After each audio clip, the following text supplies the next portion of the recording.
Alrighty guys, we're back for Rotation Proof Boros, and this is an Outlaws, a Thunder Junction Standard brew, and I'm Red Cat.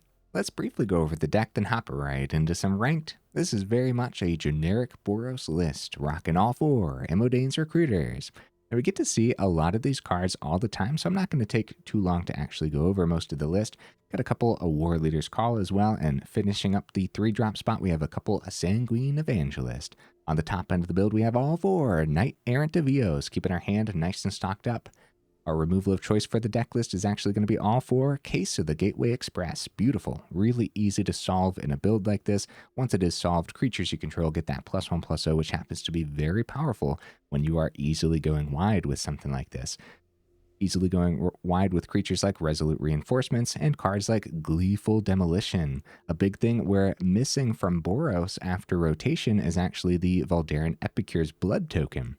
So we're actually just replacing that with a couple of Diamond Pickaxe here with the Indestructible. You get to keep the Diamond Pickaxe around if you target it with the Gleeful Demolition, but you also get to keep the Goblins too, which is actually pretty sick. Diamond Pickaxe also can help you generate some treasure tokens, which could really come in handy.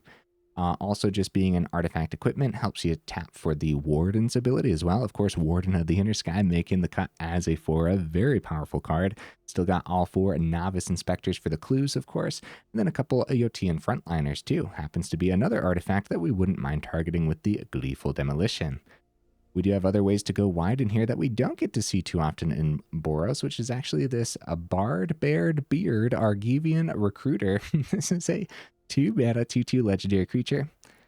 At the beginning of your end step, if you control a creature with power greater than its base power, you create a 1/1 white soldier creature token, which is in this build hopefully every end step. So hopefully it's a pretty good way to help us go wide here.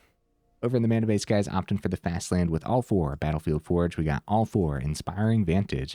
We have a Restless Bivouac in here because Restless lands are good. We have a couple Cavern of Souls. You're going to be calling human way more often than not. Is there any instance? Yeah, I guess sometimes you call vampire. And in the old Boros before rotation, then that made a little bit more sense because you also had the Voldaren Epicure, so you could cast vampire with the Evangelist and the Epicure. But, you know, honestly, you're probably not calling vampire ever, unless this is the only mana you have for some reason, right? We do have more mana fixing and token generation with the Mirrex as well, leaning a bit towards the plains because that's what the deck is leaning towards. Honorable mentions, cards I thought about, Requisition Raid is pretty good. I've played with it a few times now, and it's actually done a lot for me. Also thought about Anim Pack-Cal as well. Maybe this should make the cut over the Evangelist because it is also a human that generates artifacts. So yeah, something to consider, I guess. Okay, guys, I like to save the more in-depth discussion for the end of the video, so look forward to that. In the meantime, let's go ahead, take this into some ranked, and see how we do.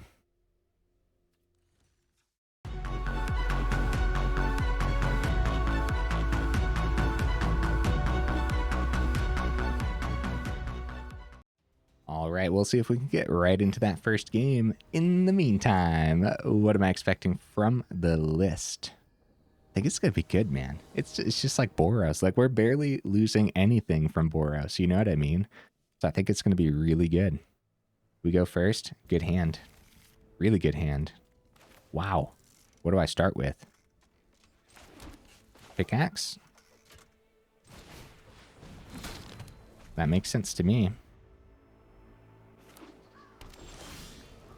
Warleader's Call, huh? Wow. Maybe I wait for the Gleeful Demolition now. We can call human on this quite successfully. Inspector. We just go for it. We just go for it, right? Let's do this. I was going to say maybe we wait, but we still have the turn 3 Warleader's Call anyways, which buffs our wide board state. Like, the thought process was, oh, but we'll ping him for 3, but now this is pretty good. Giada's a little scary, though. Another Warleader's Call is really good, too, though. We could have taken the turn for the Knight-Errant, but the second call means call comes down next turn, too. Oh, very nice, very nice. They can go lifelink, they do. And the Vigilance, they still have blockers, then. So, Warden is not half bad. We have options, and this is anyone's game, dude. Even though we have a really good lineup, this Steel Seraph is super scary. Finding more with the Knight-Errant might be okay, going wide that way, right? We get Warden down, we tap a bunch of stuff. I think it's just going to be the other Warleader's call, though, and get another full swing. They're going to be gaining 4 on their turn. They have a good block here, but yeah, they're going to keep the Giada around. So now what we want to do is go wide enough to have the Warleader's call just ping their face for the rest of the damage. Oh no, another Steel Seraph. That means they can give Vigilance and Lifelink to the first one, and they do too. Back up to 9, 3 blockers. Anyone's game. Mana off the top isn't terrible, I suppose.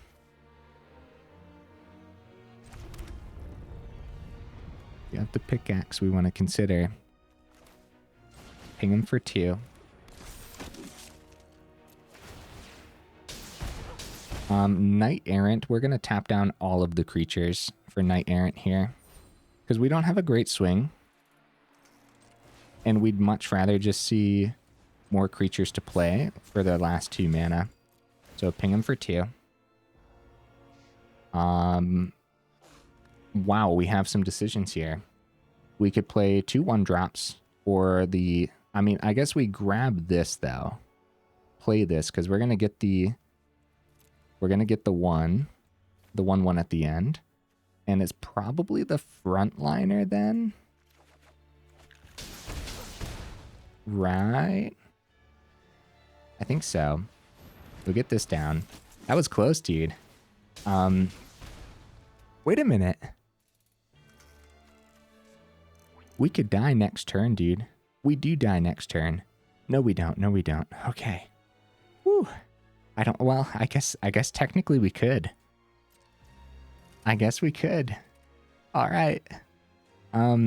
We do have 1, 2... We don't want to tap any of our creatures, just in case, because we have to block the Bivouac, even if they have removal. Bringing the opponent down to 1 here, guys. I got really scared because they have 11. Wait. Yeah, no, they do have... Wait. Oh, crap, dude. Look at that. The Law Above coming down with haste as well. So wait, yeah. They had lethal even without that. Because they had Restless Bivouac, and they could have given the counter to a flyer. Dude, that's actually really scary. So for a second, I was like back and forth with the math, right? So no, they have 5 plus 4, that's 9, and then 11. And then the Bivouac we block on the ground, but they just put the counter in the air. So they had the 12, even without the Law Above. Really cool deck list opponent. Anyone's game, though, for sure. I guess getting the opponent down to 1 means we probably could have played it out a little differently somewhere. Let's see. We saw the double 1-drop. We could have played both 1-drops, but that was effectively the same thing as the Recruiter and the Soldier. So if we had 1 more mana for the Frontliner, I guess that would have ended it. But what turn were we on? Well, either way. Cool angel list from the opponent, right? And we still showcased the power level of this build as well, so yeah, can't complain too much. Let's go ahead and get into game number 2, huh? Now, as far as Voldaren Epicure goes, that also, when that ETBs, not only do you get that blood token, but you're also pinging the opponent for that 1 too, so that, you know, since we're losing that card, I mean, the opponent was at 1, so that's definitely noteworthy. There were probably some moments where we could have considered equipping Pickaxe, and extra treasures maybe could have helped us out there. I guess it really depends, dude. It really does. We could start with Pickaxe, but I'm actually not going to. I'm just going to get the Inspector down, which we could have just played Cavern on Human, but I guess we don't want to give them too much information early on, right? And we will... I guess we're probably going to Mana Fix with Mirrex so we don't take a damage here. Pickaxe equip is actually 2. Hopefully the Mirrex mana fixing is a fine thing to do. So actually a really, really slow start for Boros. Okay, Gleeful Demolition, nice. I'm gonna wait the turn though. Get our red source down. We're gonna take the turn to establish some stuff. How's that sound? I'm gonna do it. Equip you like that. Yeah, we have the Gleeful Demolition, but we have to anticipate the turn 3 board wipes that Control has been playing. So with the 4th mana, Call Human, we do have the clue open if we want. I'm just gonna hold it back, dude. Because Temporary Lockdown has been wrecking me. Urza's Silex. Dude, nice. Well, now we have to anticipate that destroying everything. Let's draw on the clue.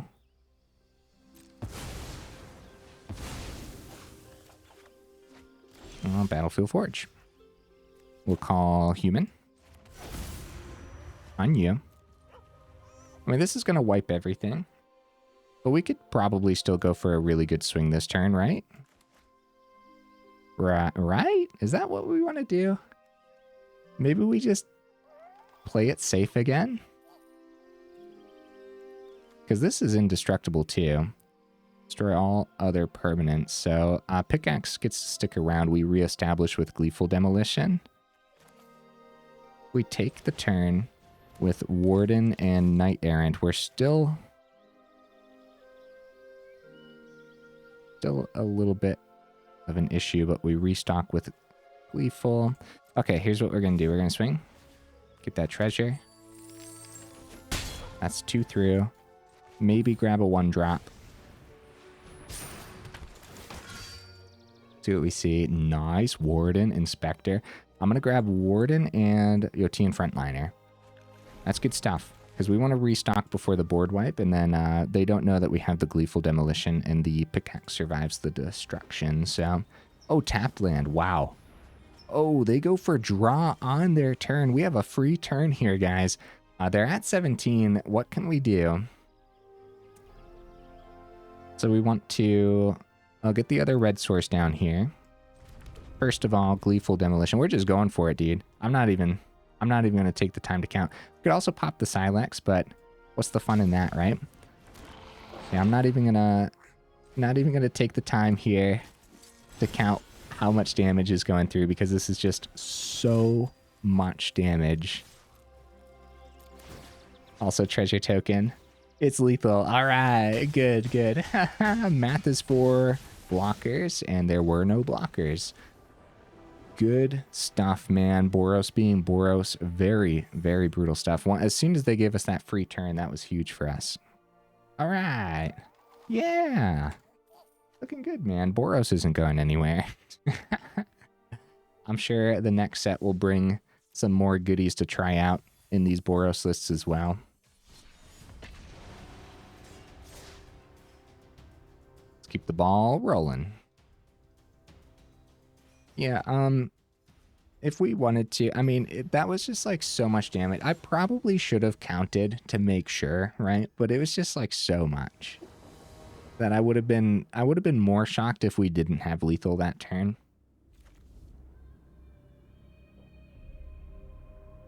Yeah, I can't complain about this. There's no... Yeah, no. There's nothing to complain about. So, Inspector number 1, Warden on turn 2 with Inspector number 2. The reason we go Inspector here is because maybe we'll have a chump, but also we don't want Warden to get burnt away by a Play with Fire. Swift Spear.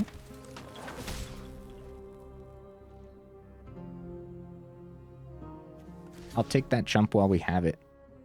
I know it's 1 less creature on the board, which could be bad. We go Play with Fire face. Alright. So we did save 2 damage from hitting us. Frontliner. Alright. So we could start buffing the Warden. Big issue here, of course, they went first, so this case has to hit a Swift Spear on time. Or 3 probably. Just to establish more 1-drops is probably fine. So I'm actually just going to go Plains, Warden, Inspector. And we'll keep the Inspector untapped. Just for another chump. And at that point too, if they really want to use a lightning strike, they're using it on a tapped creature. Recruiter. Man, I feel like it would be a waste to send that to the bottom. Hold on. Hi.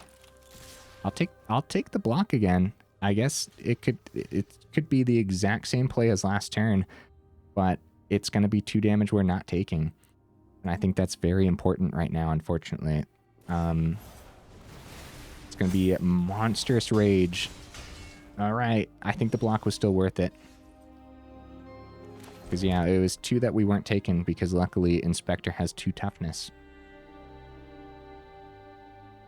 All right, so if we go Case of the Gateway Express, we could take out this Swift Spear. All right, we get Frontliner down, go Case. We have 3 to tap. We have a good blocker into that Swift Spear then too, right? We should take out one of them, and they're going to keep the Feldon around because we don't want them to see so much off the top. We could also go wide with the reinforcements, and try to take out the Trampling Swift Spear instead. This makes more sense to me, I would say. Just take out what we can while we can. Yeah, we're not going to be flipping that. This is sorcery only, so we do want to activate this now. A 3/4 is a little bit more difficult for the opponent to deal with. I don't think we need more mana off the top right now, but if we see it, we will have Clue and Reinforcements available. Okay, I just talked myself into that. Yeah, that's not terrible. That's not bad. Because then also, if we see more land, then we might have Recruiter Adventure side. So no attacks. We're in danger regardless here. But yeah, because generally speaking, I mean, Monstrous Rage number 2 would be brutal, but let's see what ends up happening. It's going to be Lightning Strike, actually. Oh. No, that makes sense, because the trample still gets through quite nicely there, then. Okay. Crap. Was the block worth it? If we would have blocked Feldon, they would have seen 3 off the top, but it would have traded at least. With the Swift Spear, it doesn't trade because prowess. Alright, we have Clue open, which we're going to do on our turn, because we could see something we want to play right now.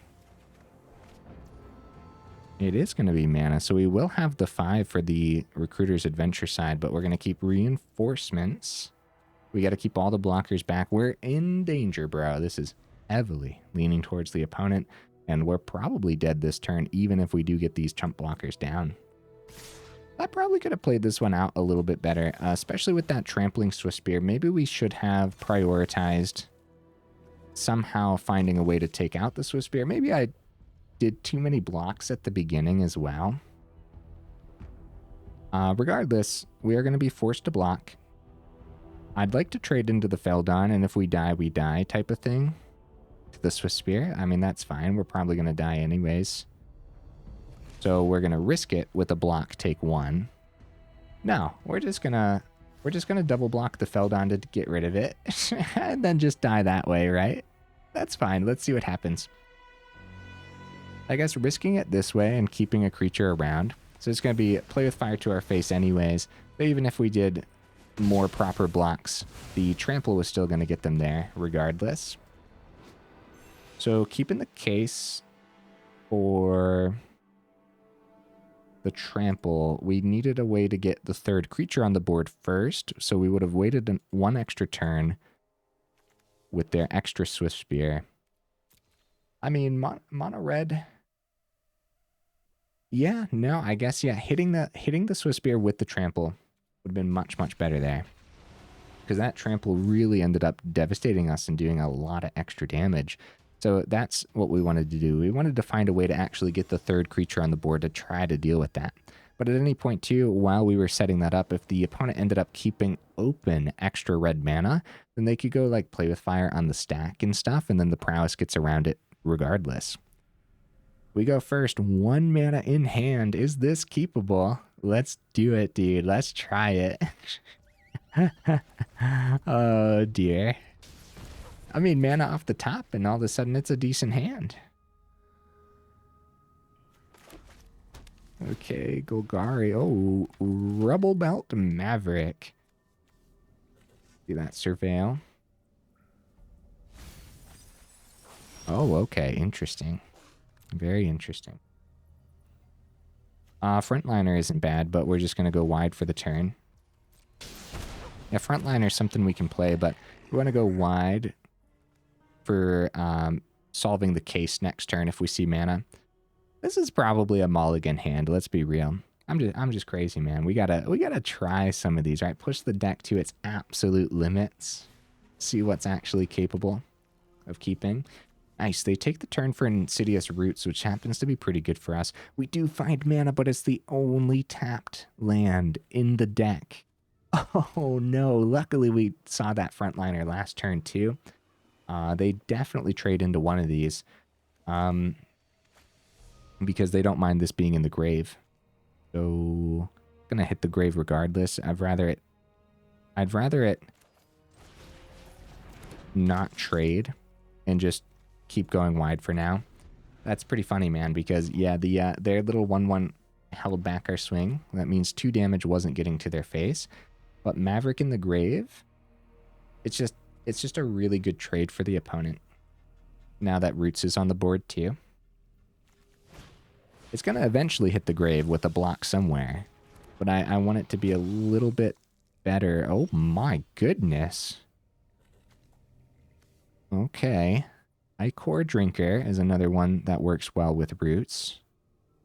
This Amalia, though. I'm scared, dude. That ward is pay 3. Luckily, we have that. They still got really good blocks, though. If we full swing, we'll flip the case, but their blocks are just so good, man. Maybe we take the turn, get a little bit of ramp with the diamond pick. Nah, I'll go case. I'm sorry, opponent. I'm holding you up. I'll pay the 3. Take action. Keep that off the board while we can. Full swing. Buff a goblin. Yep, great blocks. Frontliner hits the grave. We do get 3 through, and now they can start bringing those creatures back, but we get to flip the case too, so it was a really tough decision, man, because outside of that, like, we didn't have a lot of great options there. The opponent had a lot of stacked things. Ichor Drinker. Get a plant. And an incubator. Now they can do the same thing with the Maverick. Yeah, this is, we're in danger, dude. For real. Mountain. Nice. That was 2 cards out of the grave.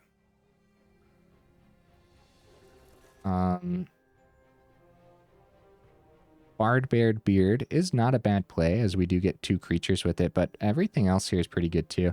This 3/4 plant is not great. Maybe it's just a Evangelist for the turn. Help us go wide that way, and then we'll have the battle cry for next turn potentially. And if they end up killing that, we get another bat in the air too. No great swings. We need something a little better, but unfortunately the opponent knows how to go just as wide as we do, so kind of in danger. If I didn't swing that 1 turn, like, we didn't need to solve the case, but they'd still have this Amalia, and it explores when they gain life. No. We would have killed the Amalia with the case. Yeah. We could have still played this, not swung, not flipped it. They would have had 2 1/1s, but nothing in the grave for the Roots. Lively Dirge.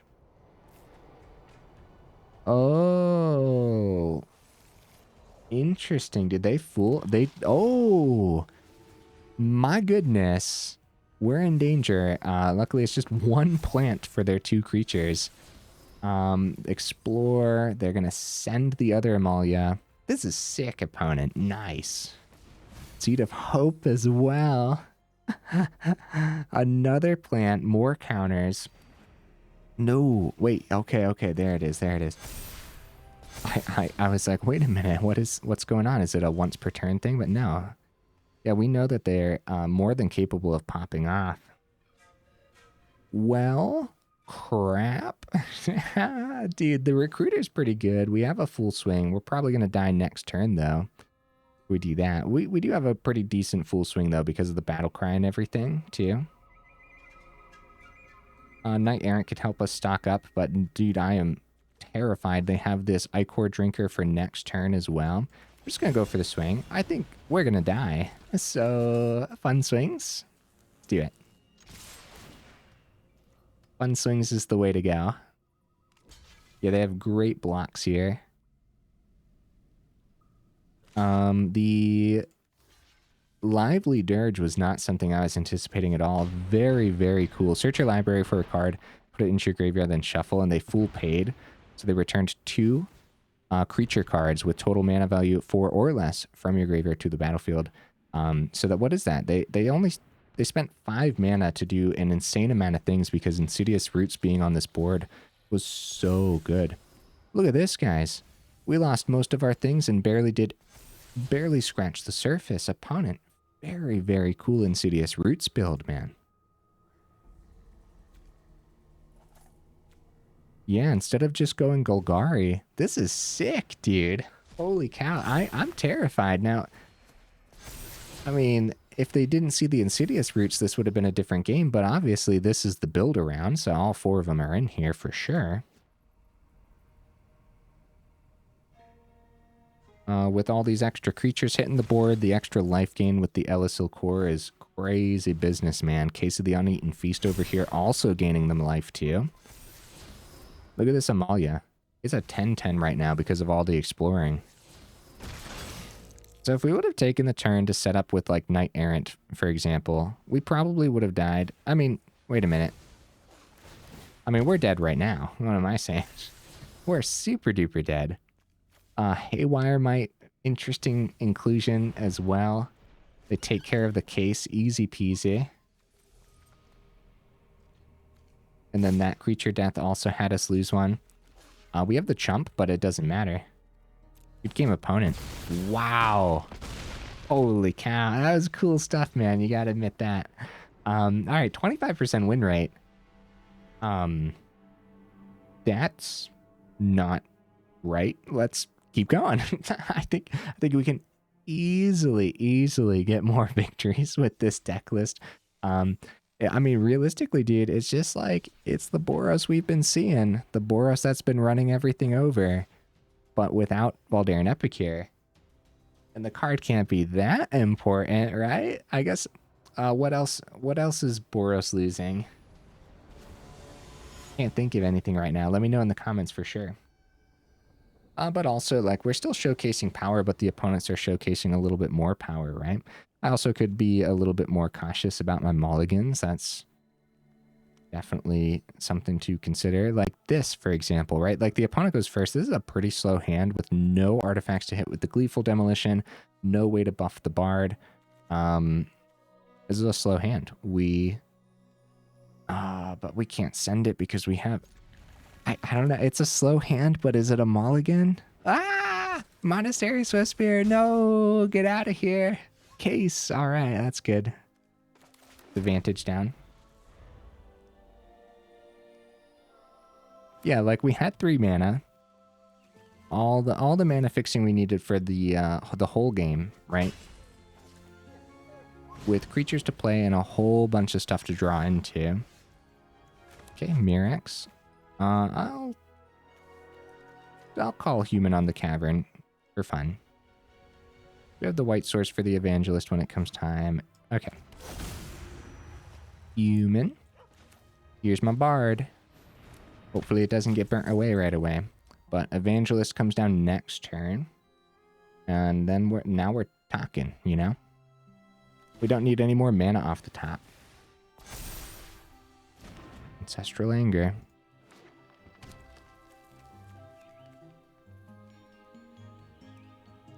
Do we take any blocks? Probably not. Play with fire. Oh, no. Yeah, we definitely don't take any blocks. Oh, dear. Oh, dear. Down to 11. And it's a land. No. It's a good land, though. We don't mind more white sources on the board. See if Sanguine Evangelist can do a little bit more than our Bard Baird Beard here. And Gleeful Demolition, yeah, I guess we could have mulliganed. I guess, but like, it was slow, but was it bad? We have a chump here, but it's probably not a chump. This is very likely a combat trick. We block the Swiss Spear, they put the trample on the Swiss Spear. If we block the Questing Druid, they put the trample on the Questing Druid. So the best bet would just be, let's just go on to the Druid then, just in case it's not trample, because that's a 3-3 right now. And I'll keep the bat, because Case isn't going to hit anything unless we are able to actually get some, or keep some creatures around. It can be Monstrous Rage number 1. Are we dead? Are we dead? We're alive!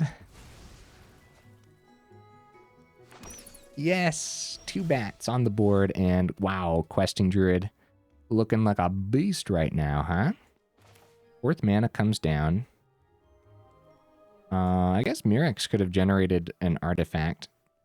Not right now, though.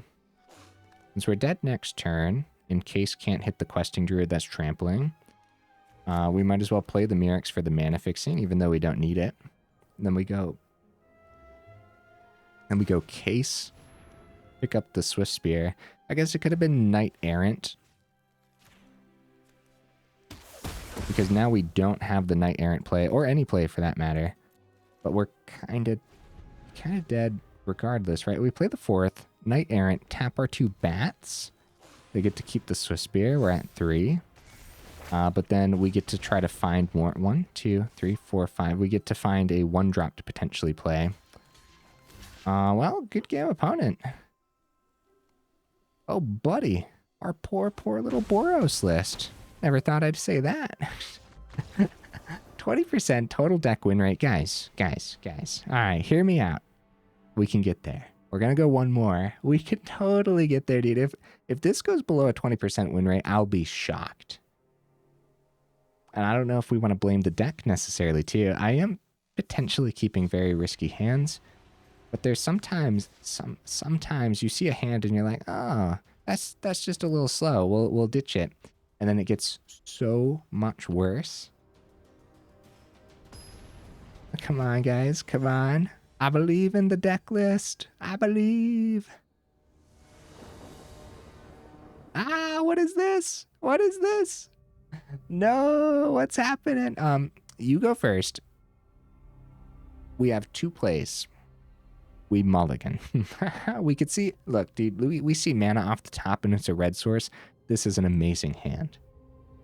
But how we've been drawing, we can't risk it. We have to mulligan, and I really want to go for that victory here in the last one. No artifact for the Gleeful Demolition, unfortunately. It can't be as simple as losing that epic here, right? Well, we're going to give this a shot. We're going to send the Gleeful Demolition. There's so much in here that could help generate the artifact or see an artifact off the top. But without a guarantee, that has to be the send on the mulligan, right? So we establish the Warden and hope that it survives the turn. Gruul colors. Evolving Adaptive. Nice. Woo!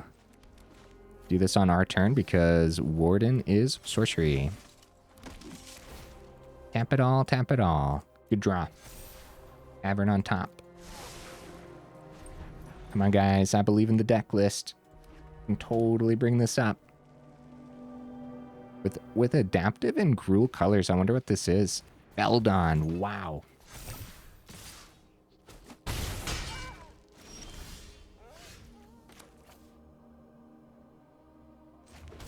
Should probably take care. Should probably take care of that Adaptive before it gets out of hand, but we have a full swing this turn, man, with that Recruiter. We also have the Baird. It's a little bit better, right? Because we set up for next turn and the opponent's trying to do the exact same thing as us. The opponent's trying to do the exact same thing.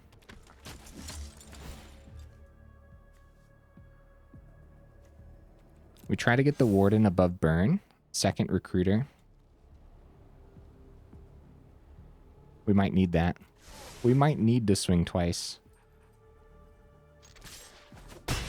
Down to 16.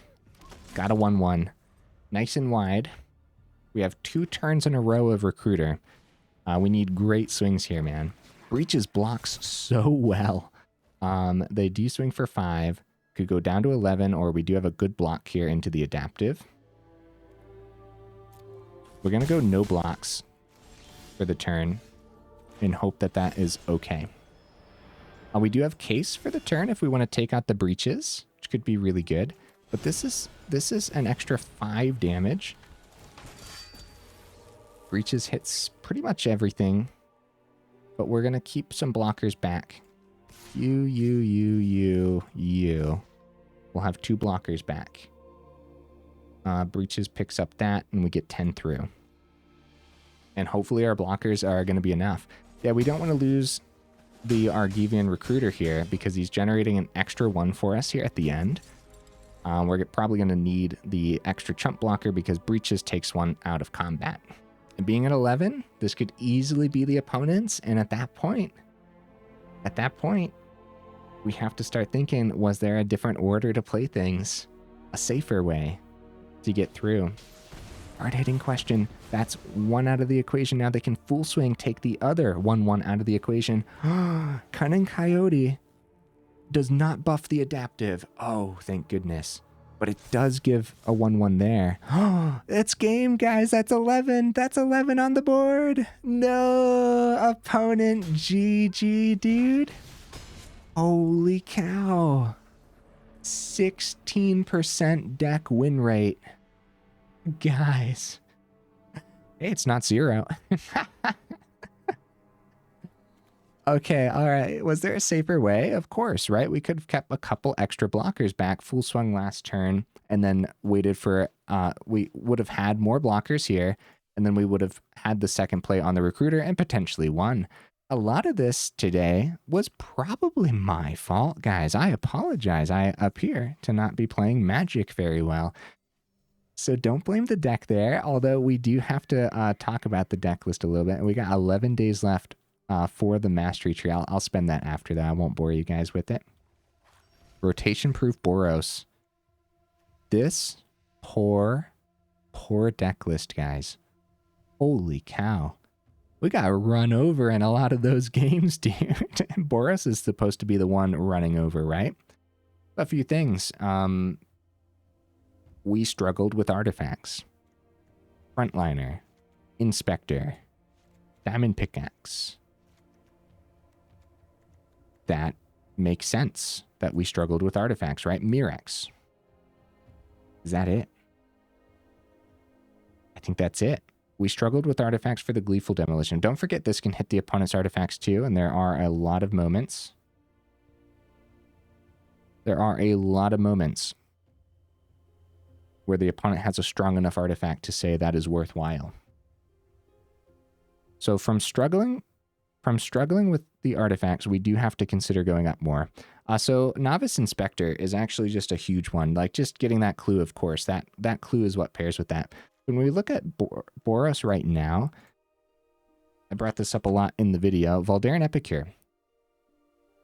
1 mana, 1/1. ETBs, 1 damage to the opponent, create a blood token. What usually is in the deck list is all 4 Epicures too, right? And they usually run 1 or none Frontliners. So it's all 4 Epicures, all 4 Inspectors. And that's usually it, right? I think so.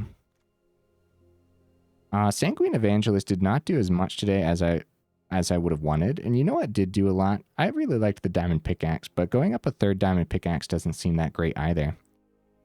But this is not enough This is not enough artifact generation. So here's what we're going to do. We do have to change some stuff, guys. 16% win rate. We can't just like, we can't blame it on luck or blame it on my plays the whole time, right?